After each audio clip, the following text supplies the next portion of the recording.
आह, लगता है मेरा पेट अब फट जाएगा। आह आह। लेकिन गांव में दाई माँ सिर्फ एक है, इसीलिए रमेश और बाकी के पति पांचों बीवियों को एक ही घर में लाते हैं और दाई माँ पांचों की एक साथ डिलीवरी करवाने लग जाती है। बाहर रमेश और बाकी चारों पति टेंशन में चुपचाप नहीं बैठ पाते हैं। बस अंजलि को बेटा हो जाए, मुझे और कुछ नहीं चाहिए। हाँ सही कहा रमेश भाई, बेटा चाहिए। बेटी हो गई तो मैं उसका आज रात को ही काम तमाम कर दूंगा। हाँ सही कहा, पाप को बचाकर रखने से पाप बढ़ जाता है, आज ही मार देना सही रहेगा। उधर पांचों बहुएं प्रसव पीड़ा से तड़प रही थी और यहाँ बेटी पैदा होने पर उसे कैसे मारा जाए उसी के बारे में चर्चा हो रही थी। और ऐसे ही 2 घंटे बीत गए और उसके बाद पांचों ने ही लड़कियों को जन्म दिया। दाई माँ अपनी आंखों पर विश्वास नहीं कर पाई। वो बाहर आकर फूट फूट कर रोने लगी और चिल्लाने लगी, सत्यानाश हो गया, सत्यानाश, सब कुछ बर्बाद हो गया। हाय भगवान, ये क्या हुआ? ये देखने से पहले मैं मर क्यों न गई? क्या हुआ है चाची, क्या हुआ है? पांचों को ही बेटी हुई है, पांचों को ही बेटी हुई है। दाई माँ रोते हुए वहां से चली गई। रमेश और बाकी सारे पति गुस्से से लाल हो गए। बिमला भी वहां आ गई।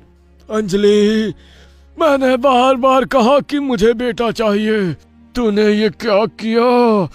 अब मैं इसे मार डालूंगा। नहीं, इसे मत मारिए, इसे मत मारिए, ये मेरी बेटी है, उसके बदले आप मुझे मार दीजिए।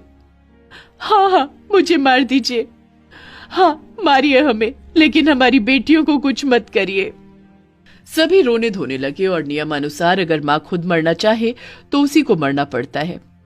रमेश और बाकी पतियों ने मिलकर पांचों बहुओं को मार डाला और बॉडियों को जंगल में जाकर दफना दिया और सभी अपनी अपनी बेटियों को लेकर घर चले गए। इसे लेकर घर तो चला आया, लेकिन मुझे बेटी नहीं चाहिए। मैं इसे लेकर क्या करूं?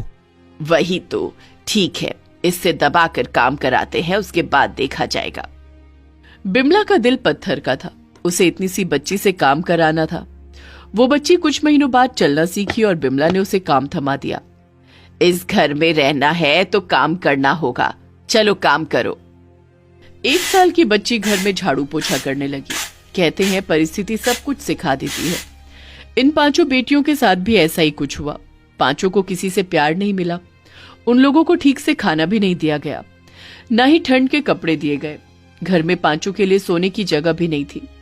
वो पांचों इकट्ठे एक पेड़ के नीचे एक दूसरे को पकड़कर सोते रहे ताकि ठंड न लगे। ऐसे इन लोगों के दिन बीतते रहे। उधर जंगल में दफन किए गए बहुओं के शरीर से आत्मा निकलकर यमलोक गई और वहां भी अपनी बेटियों की जान की भीख मांगने लगी। हे यमराज, चाहे आप हम पांचों को नरक